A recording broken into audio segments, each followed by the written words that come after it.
Já começou a aula, eu aqui tomando meu caldo de cana e nem percebi que vocês já estavam aí. Como é que vocês estão? Vocês estão bem?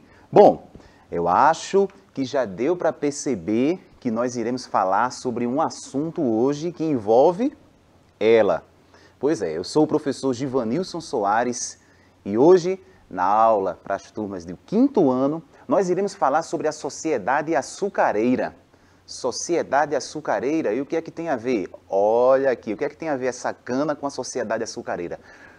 Tudo a ver, minha gente. Vocês sabiam que no início da nossa história, o nosso país foi um grande produtor de açúcar? Pois é, nós vamos conversar sobre isso. Nessa sociedade da cana-de-açúcar, por isso que eu estou com ela aqui, aconteceram várias coisas que se refletem até hoje.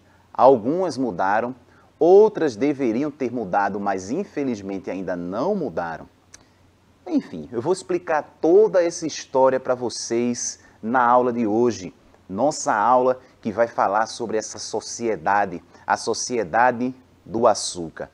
Para fazer isso, nós iremos voltar no tempo. Pois é, para a gente entender um pouco da história, para a gente compreender como tudo isso aconteceu, nós iremos voltar no tempo. E vamos lá para onde? Para onde é que a gente vai? Vamos lá para os séculos. Vocês estão vendo aí na tela. Exatamente, nós vamos para o século XIV. Nós vamos para o século XVI, XVII. E esse litoral nordeste brasileiro que traz esse plantio da cana-de-açúcar. Bom, muitas coisas aconteceram nesse período, muitas coisas. A sociedade, ela se constituiu de uma determinada forma e essas heranças nós temos até hoje. Vamos compreender tudo isso. Bom, nós temos o litoral do Nordeste brasileiro, onde se desenvolveu o plantio da cana-de-açúcar, e esse plantio existia dentro de uma estrutura. Pois é, essa estrutura é chamada de plantation. E o que significa isso? Quais são os elementos que caracterizam isso? Nós temos alguns elementos importantes aí. E eu quero que vocês prestem atenção, porque vocês no final vão responder algumas perguntas que eu vou falar sobre isso. Eu já estou dando a dica. Bom, primeiro nós teríamos ali naquele momento a monocultura. E o que é a monocultura? Monocultura, a cultura de uma coisa só. Ou seja, nesse sistema era plantado somente a cana-de-açúcar. Não tínhamos outras coisas nessa produção. Era cana-de-açúcar, era a produção do açúcar. Latifúndio. O que seria o latifúndio? Grandes extensões de terra. Claro, vocês já viram uma plantação de cana-de-açúcar? É um terreninho pequenininho? Não. Grandes extensões de terra para plantar a cana-de-açúcar. Esse processo todo acontecia e era exportado. Não ficava aqui no nosso país. As pessoas que trabalhavam nesses engenhos de cana-de-açúcar trabalhavam e não consumiam esses produtos. O açúcar era um produto valioso nessa época. E ele não ficava aqui no nosso país, ele ia para a Europa. Exatamente, lembra que nós fomos colonizados pelos portugueses? Então, toda essa produção era exportada. E quem trabalhava nesse processo? Nós tínhamos aí a mão de obra escrava. Quando a gente fala em plantation, nós temos esses elementos importantes. Monocultura, o latifúndio, grande extensão de terra, produtos, a produção para exportação e a mão de obra era escrava. Pois é. No centro de tudo isso, nós temos uma sociedade patriarcal.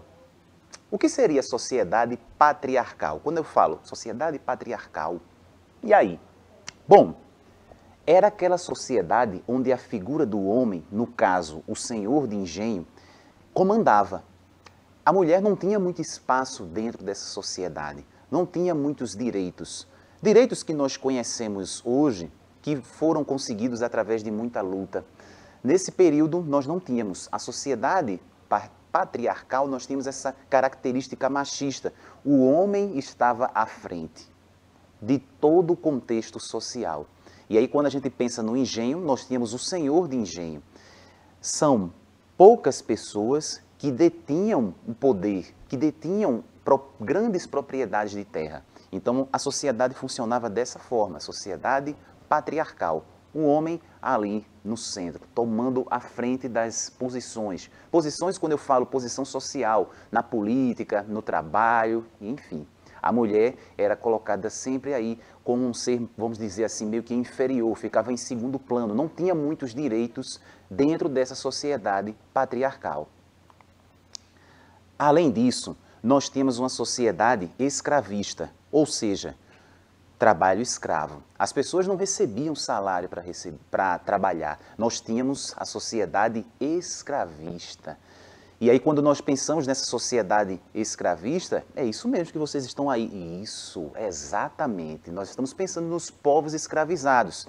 E nesse período aí, nós tínhamos os indígenas, mas na produção, no engenho de açúcar, grande parte desses povos escravizados aí eram os escravos que vinham da África.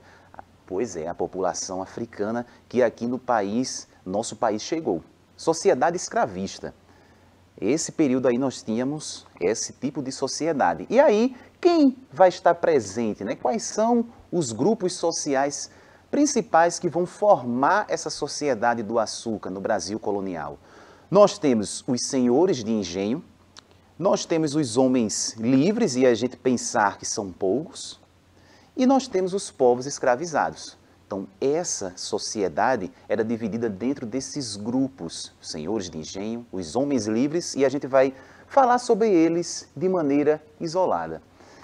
Quando eu penso nos senhores de engenho, e aí quando a gente remete lá à sociedade patriarcal, os senhores de engenho eram aqueles que detinham poder social, eram aqueles que eram a base da família, que detinham poder político e econômico. É a casa grande. Pois é. Quando a gente pensa no engenho, no senhor de engenho, nós lembramos da casa grande. Poucas pessoas que tinham muito poder. E aí, nesse caso, a gente pensa no senhor de engenho. Casa grande. Guarda isso, que a gente vai falar sobre isso mais para frente. Quem mais que fazia parte dessa sociedade? Os homens livres. E aí você pensar, nós temos uma sociedade escravista, nós temos os senhores de engenho. Quem eram esses homens livres? Os funcionários assalariados do engenho, lembrar que eram poucos e as condições eram precárias, os capatazes, por exemplo, os proprietários de terras sem engenho, artesãos e os agregados e funcionários públicos. Essa era a parcela da sociedade que nós temos aí considerada livre. E grande parte desse trabalho, dessa mão de obra, dos engenhos, ficava por conta dos povos escravizados. Eles formavam a base dos trabalhadores do engenho nesse Brasil colonial, nessa época do período açucareiro. Povos escravizados, pois é. Então, lembra desses três elementos que compunham essa sociedade. Além disso, nós tínhamos a nossa religião oficial nessa época, que era o catolicismo. Hoje em dia, nós temos diversas religiões no nosso país. Pois é, mas nessa época, o catolicismo era a religião oficial.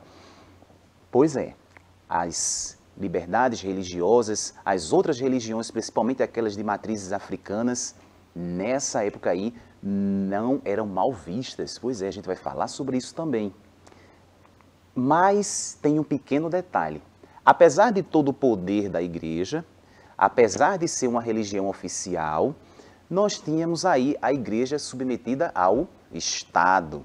Pois é, a coroa portuguesa. Então, nessa época, lembra que nós éramos um país colonizado. Os portugueses colonizaram o nosso país. E todo o contexto social, inclusive essa produção do açúcar, não ficava aqui, ia para lá. Quando a gente pensa em ser colonizado, nós sermos uma colônia, era um local onde acontecia a exploração. As pessoas eram exploradas, o trabalho era explorado, o trabalho escravo. E a igreja, quando eu penso em igreja, quais são os grupos que nós tínhamos aí que compunham essa igreja? Os jesuítas, que têm um papel fundamental, e aí vocês lembram na questão da catequização dos índios? Isso mesmo, os povos indígenas. Nós temos os jesuítas, carmelitas, os capuchinhos, os franciscanos. Toda essa religião, ela obedecia e tinha que estar ali também subserviente ao Estado. Pois é, o Estado, quando a gente fala Estado, a coroa portuguesa. Lembra que nós não éramos uma república, exatamente, nós não tínhamos esse processo de república acontecendo ainda no nosso país. Existia esse poder. Bom, nós temos Estado, Igreja. E aí tem uma imagem para a gente que mostra a configuração de um engenho. Vocês estão vendo aí o Engenho de Itamaracá, a obra de Frank Post, que mostra como acontecia essa configuração da sociedade. Analisando essa imagem, a gente consegue ver o engenho de açúcar, onde era produzido, onde era moída a cana. Lá ao fundo nós vamos ter a senzala, nós vamos ter a capela. Toda essa produção, tudo isso se repetia em várias propriedades. Pois é. Então nós temos o engenho de Itamaracá, que é um exemplo que vocês estão vendo aí na tela, mas os engenhos se repetiam, as estruturas sociais eram as mesmas. Nós tínhamos muitos escravos trabalhando, muitos escravos que viviam em outros espaços, nós tínhamos a Casa Grande. Lembra que eu falei que a religião católica era aquela oficial do nosso país? Então, em cada engenho também tinha a capela. Pois é, onde acontecia aí as missas. Então, toda essa estrutura se repetia no nosso país. Claro, nas regiões onde a produção de açúcar, onde os engenhos existiam. E aí, que estrutura é essa? É pensar dessa forma aqui, ó. Engenho, nós temos o engenho, e esse engenho era constituído por alguns elementos. A capela, e aí vai reforçar essa ideia do catolicismo, da religião católica. Nós temos a Casa Grande, e é onde vive o senhor de engenho, sua família.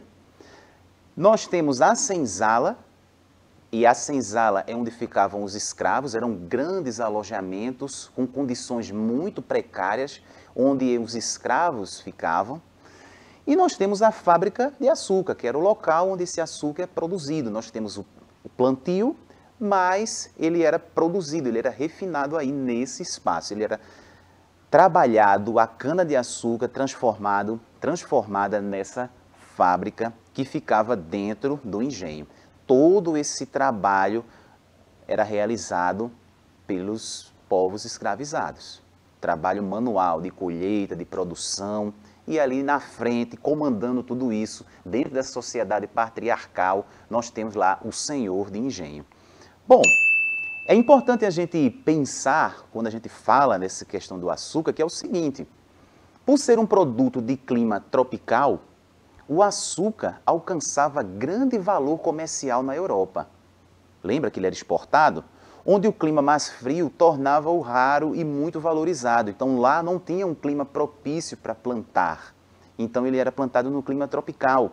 Tão valorizado, e esse açúcar era tão valorizado, que chegou a fazer parte do dote pago em casamento por nobres europeias. Então veja, ele era tão valorizado que era também como se fosse dinheiro, como se fosse uma moeda de troca. O açúcar era utilizado dessa forma, ele era muito valorizado. E por ser muito valorizado, e aqui no nosso país ter um clima propício a esse plantio, ele foi muito explorado aqui. Pois é, então as pessoas, toda essa questão do açúcar aqui era exploração. Eles plantavam, colhiam, transformavam e ia lá para a Europa, era vendido no mercado europeu. É isso que acontecia. E hoje? Aí a gente pensa na nossa sociedade hoje. Alguém pode se perguntar, mas professor, e esses engenhos que tinha nessa época, eles não funcionam mais? O açúcar ele não é mais produzido? A cana-de-açúcar não é mais plantada? Bom, muita coisa mudou. Os plantios de açúcar, das canas-de-açúcar também foram modernizados. Hoje nós temos até máquinas que colhem a cana. Ainda existem alguns engenhos, alguns pequenos engenhos, pessoas que fazem a colheita de maneira mais tradicional, do corte da cana, sim. O açúcar ele ainda é importante para a nossa sociedade, porque vários produtos são produzidos, inclusive a gente vai falar de alguns deles aqui. Mas quando eu falo dos engenhos, alguns engenhos, poucos funcionam e outros viraram pontos de cultura, pontos de museu, de reconhecimento das tradições, da nossa história. E um exemplo dele é o engenho Maçangana, que ele pode ser aberto à visitação, as pessoas podem conhecer um pouquinho mais dessa história indo no local. Hoje nós estamos conversando sobre isso, conversando sobre todo esse momento, mas que legal que as pessoas tivessem também essa oportunidade de visitar esses espaços. É bem diferente do que você vê uma imagem. Então, existe essa possibilidade também de você poder visitar alguns engenhos e conhecer como era que funcionava de maneira mais próxima esse trabalho, porque lá vai contar um pouco dessa história. Então, isso é muito importante porque esses plantios, tudo isso faz parte dessa nossa história, desse nosso contexto. Isso aconteceu há muitos anos atrás, mas tem esse resgate histórico, muita coisa ainda se repete nos dias de hoje. Quando a gente pensa em Casa Grande, quando a gente pensa nos povos que são escravizados, a gente sabe que num determinado período houve a abolição da escravatura, os escravos foram libertos, porém, muita coisa dentro dessa sociedade ainda permanece, ainda traz esses traços históricos. Além dos produtos. Os produtos ainda continuam sendo produzidos através da cana. Eu comecei a aula de hoje tomando, por exemplo, um caldo de cana. Pois é. Mas assim, a gente tem outros produtos, o melaço, a cachaça, o etanol utilizado nos automóveis. Todos eles dependem desse plantio da cana-de-açúcar. Então, ainda é muito importante para a nossa economia. Claro que não tem o mesmo peso, né? Que não tem a mesma proporção lá do início da nossa história, mas ainda é muito importante. Muita coisa mudou também dentro dos engenhos. Essa questão da Casa Grande, da senzala, os alojamentos dos escravos também, isso não pode mais, né? O trabalho escravo no nosso país ele é proibido. Muita coisa mudou, porém, algumas ideologias ainda permanecem. E é com relação a isso que a gente precisa discutir, que a gente precisa conversar, são coisas que a gente precisa mudar. E esse aspecto da colheita, do engenho, do corte da cana, influenciou diversas manifestações culturais. Uma delas, a gente já conversou aqui sobre isso, que é o maracatu rural, que é na zona rural de Pernambuco e que tem os trabalhadores que fazem essa brincadeira do caboclo de lança, do maracatu rural, dessa dança, que são pessoas que trabalham no corte da cana também. Então, a gente tem essa influência também na nossa cultura, nessa tradição, nessa manifestação. Mas é sempre bom lembrar que a configuração da sociedade nessa época era o seguinte: senhores de engenho, no topo da pirâmide, nós tínhamos poucos senhores de engenho, mas nós tínhamos aí a população escravizada, que era a maior parte da população. E hoje? Lembra que eu fiz a pergunta? E hoje? Como é que essa pirâmide está hoje? Será que nós temos uma diferença aí nessa pirâmide? Infelizmente, a nossa sociedade atualmente ainda continua muito desigual. É como se essa pirâmide ainda permanecesse. Apesar de muita coisa ter mudado, a desigualdade social ainda permanece. Infelizmente, nós ainda encontramos uma pequena parcela da população que tem grandes riquezas e a maior parte da população que não tem tanta coisa assim. Pois é, isso é algo que a gente também precisa mudar. Além disso, lembra que eu falei lá no passado nós temos uma sociedade patriarcal? Pois é. Nesse momento aí, nós tínhamos a presença da mulher vista como um ser mais inferior. E com o passar do tempo, isso foi mudando. Muita coisa ainda tem que melhorar. Mas a mulher já mostra a que veio. A mulher já tem um espaço dentro da sociedade. A mulher já ocupa cargos que antigamente só os homens poderiam ocupar. Então, é algo que mudou, mas que ainda precisa mudar muito mais. Por incrível que pareça, ainda há muito preconceito com relação à questão da mulher, a questão da cor da pele, tudo isso são discussões que a gente precisa fazer todos os dias para melhorar. Então, nossa sociedade, apesar de vivermos num momento mais moderno, ainda precisa pensar muito e mudar algumas configurações, algumas estruturas que vêm lá do Brasil colonial, que vêm lá da sociedade do açúcar. Muito ainda precisa mudar, mas muito já mudou e a gente fica feliz por isso. E nós, eu e vocês, podemos ser agentes dessa mudança, levar essa ideia para frente. Manter as coisas que são boas e as coisas que são ruins, a gente deixar de lado. Isso serve na vida como um todo, não é mesmo? Pois é, será que vocês prestaram atenção na aula de hoje? Será? Eu vou fazer agora a perguntinha para vocês, eu quero ver se vocês vão acertar. A primeira pergunta é o seguinte: qual era a estrutura básica da produção de açúcar implantada por Portugal no Brasil? Qual era a estrutura básica? Policultura, trabalho assalariado e grande propriedade?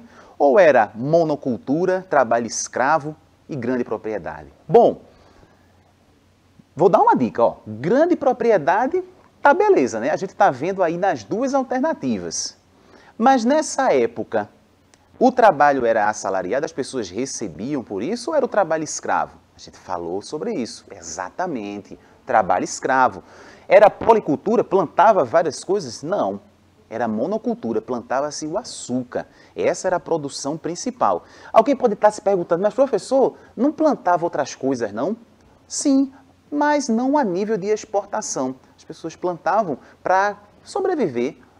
Plantio da mandioca, por exemplo, e outros alimentos, mas não era para exportação. O açúcar é que era o produto de exportação. Então é isso mesmo, vocês acertaram. Vocês estão de parabéns. A resposta é isso mesmo, letra B. Nós tínhamos a monocultura, o trabalho escravo, e aí numa grande propriedade, né? Porque aí a gente vai plantar a cana em grandes propriedades. Ótimo, parabéns. Eu quero ver agora se vocês vão acertar essa daí. O açúcar nacional era destinado principalmente para o mercado de países da Europa ou o consumo da população brasileira? Toda essa produção de açúcar, nesse período aí, era para os povos, era para as pessoas que viviam aqui no nosso país ou era para fora? Lembrem-se, nosso país, quando a gente fala de período colonial, nosso país era uma colônia.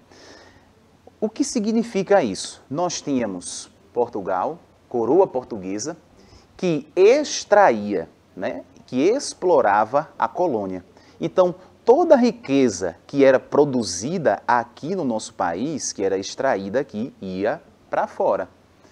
Então, quando eu penso na produção do açúcar, quando eu penso nesse período açucareiro, é exatamente isso, é exatamente essa resposta que vocês estão dando para mim. Eu estou escutando, calma, eu vou colocar. É isso aqui, letra A, exatamente. O mercado de países da Europa. A produção do açúcar era, nós tínhamos um país que produzia esse açúcar, que era uma grande riqueza dessa época, mas toda essa riqueza não ficava aqui no nosso país, essa riqueza era para fora. Será que existe isso ainda hoje? Será que a produção de produtos aqui no nosso país tem muita coisa que vai para fora, segue para fora do país ou fica por aqui? E aí? Vocês já pararam para pensar nisso? Será que ainda nós continuamos sendo explorados? Será que ainda existem poucas pessoas com muito poder e a maioria com pouco poder aquisitivo, poder de compra? Pois é. Então a gente começa a entender a história, perceber que muita coisa que acontecia no passado ainda se repete nos dias atuais. Por isso a importância das aulas de história, para a gente compreender muitos fenômenos, muitas coisas que acontecem no nosso cotidiano, no nosso dia a dia. É olhando para o passado, é olhando as coisas que já aconteceram, o que foi que deu certo, o que foi que deu errado. O que é que a gente tem que trabalhar para mudar, para melhorar mais ainda, e o que é que a gente vai abandonar, o que é que a gente tem que deixar para trás. Pensa na sociedade do açúcar e começa a refletir as coisas que aconteciam naquela época e que acontecem hoje e que a gente deveria deixar para trás? Será que tem alguma coisa que a gente deveria esquecer e deveria mudar? Pois é. Agora eu vou fazer a pergunta para vocês. Eu quero saber se vocês prestaram atenção nessa aula de hoje. Me respondam. E aí alguém vai perguntar, professor, eu estou assistindo pela televisão, eu vou responder como? Como é que o senhor vai saber? Bom, eu tenho duas formas. Primeiro, a resposta que você vai dar, eu consigo saber que eu estou aqui lendo os pensamentos de vocês. Eu consigo fazer isso. Então, você responde aí, eu já entendo aqui. A outra forma, além da leitura de pensamento, que é uma técnica que só eu tenho, além dessa técnica, você também pode responder lá no YouTube. Pois é, vai no canal do YouTube e coloca a tua resposta. E eu estou acompanhando tudo. Vê só. Qual nome dos grandes alojamentos que se destinavam à moradia dos povos escravizados nos engenhos do Brasil no período colonial? Os povos escravizados, dentro do engenho, eles viviam num espaço. Qual é o nome desse espaço? Coloca lá nos comentários. No comentário, no Educa Recife. Sabia não? Pois é, você pode assistir essa aula quantas vezes você quiser. Comentar, curtir, compartilhar com todo mundo. Basta acessar o canal do Educa Recife lá no YouTube. Beleza, gente? Fica combinado assim. Responde para mim que eu estou acompanhando. Um grande abraço para vocês. Espero que vocês tenham gostado da aula de hoje. Até mais. Tchau, tchau.